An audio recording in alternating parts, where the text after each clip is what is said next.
Alright, we're going to disassemble it and take a look at what we got here. My question is, even though it's a new barrel and all that other fun stuff,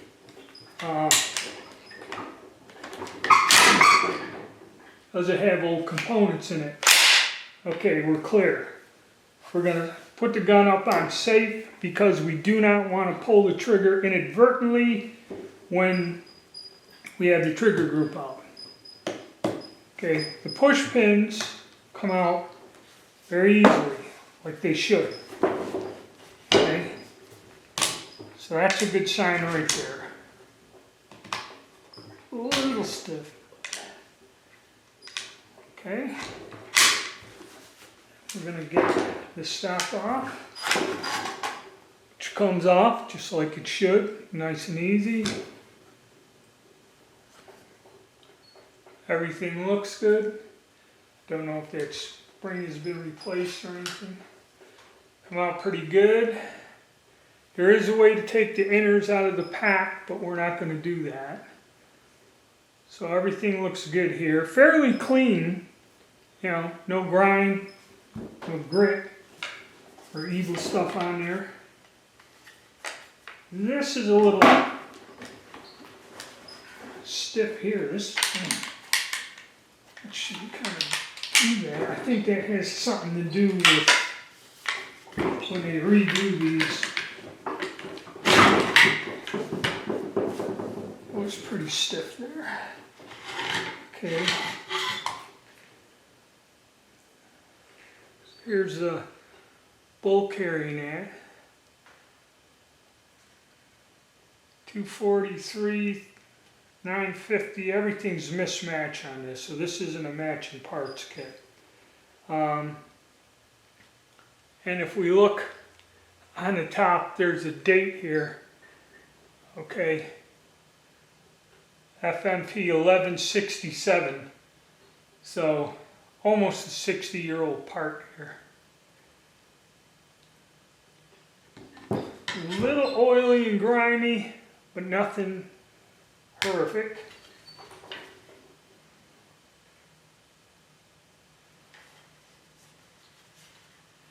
Inside of the receiver looks good. Let me go into the trunnion area. Rub my finger, a little grimy, but not terrible. Probably was test fired. Okay, and much like the G3, we have another pin here, which we push this pin out, and then our handguard will come off, which everything looks fairly good. The heat shield is in there, and this is actually fairly good shape for original furniture. And everything looks copacetic there with the barrel. It is not marked nitrided like the ones that are on the PTRs. And everything looks pretty cool. So basically what I'm going to do is wipe off all the oil. Actually, this gun is fairly clean. Now we have to get into the nitty-gritty of taking the bolt apart here. I'd like to clean all this out. It's kind of critical, you know, that you do that. There's the bolt head now. What I'm going to do is soak this in solvent and get it clean, and then we'll take a look. Another thing you have to be careful with these things is the firing pins in that. There's one guy that had a slam fire. Okay, this is a little internal thing. This can wear too when you're trying to figure out your bolt gap. And then we got firing pin and spring here. And it would be a good idea to hose out the bolt carrier and keep all of that clean. Now this is the extractor or whatever this is. This thing is what holds the bolt in.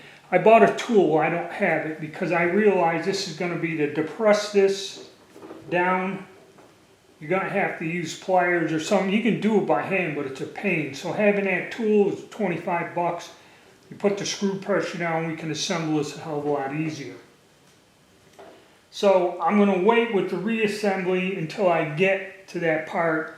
But what I'm going to do is douse this all down with some carburetor cleaner, get it cleaned up, and get my barrel clean, get my bolt head cleaned up. Looks a little Grand Marino. And another thing, make sure your extractor isn't sticking out above the face of the bolt.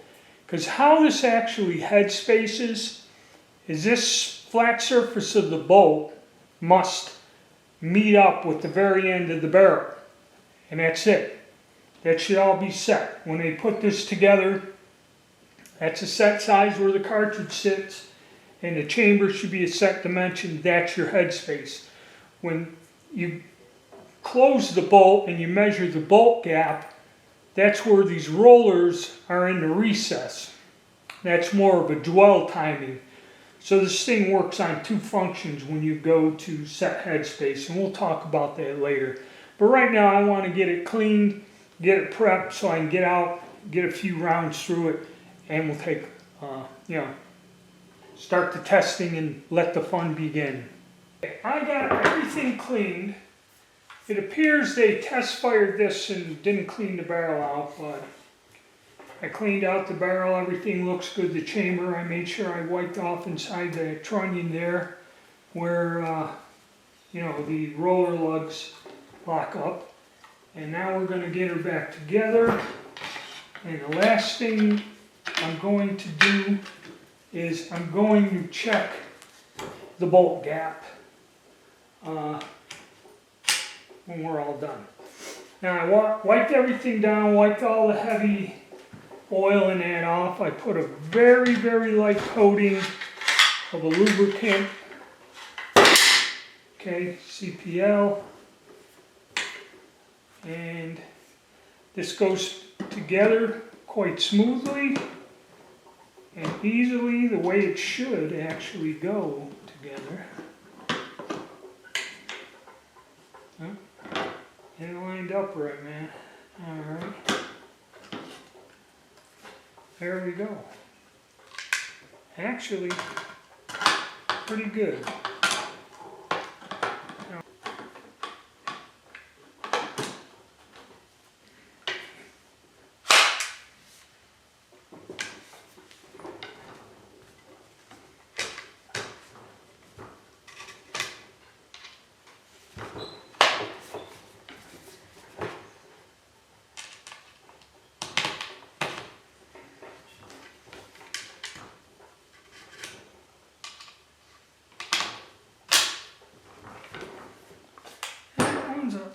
A little tight. There it goes. So there we go. We got her. Now the only last thing is the mag, and when I put it in, a little bit of wobble. I don't know about that, but we'll see later on when it comes to the shooting that. See how we.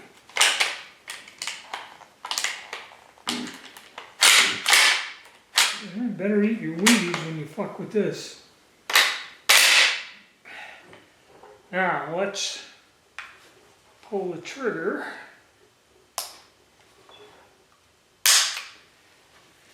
And now we measure the little gap in here.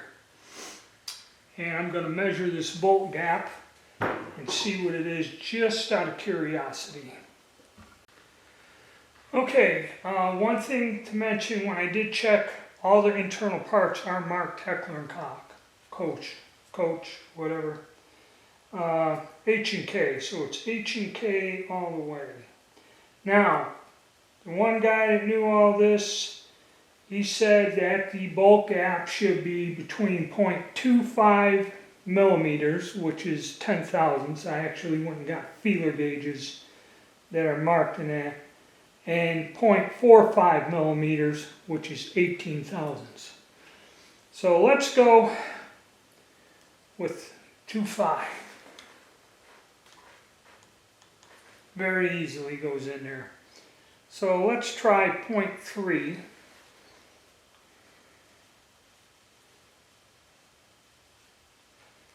Which is 12.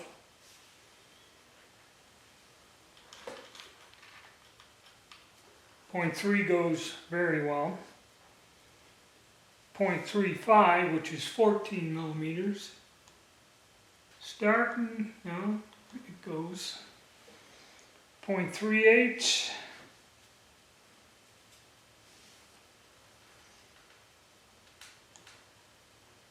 And I'm getting resistant. And it goes in. 15 is getting close. 0.4. Okay, 0.4 is tight and going down. 0.43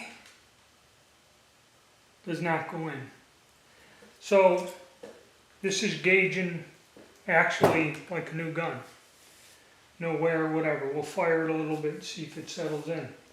Alright, man, so that's it, guys. I'm going to say from the looks of it, it was fairly clean inside. The welds are good. It looks like a good build. You know, I like the furniture. Yes, it's worn in some spots, but that's to be expected.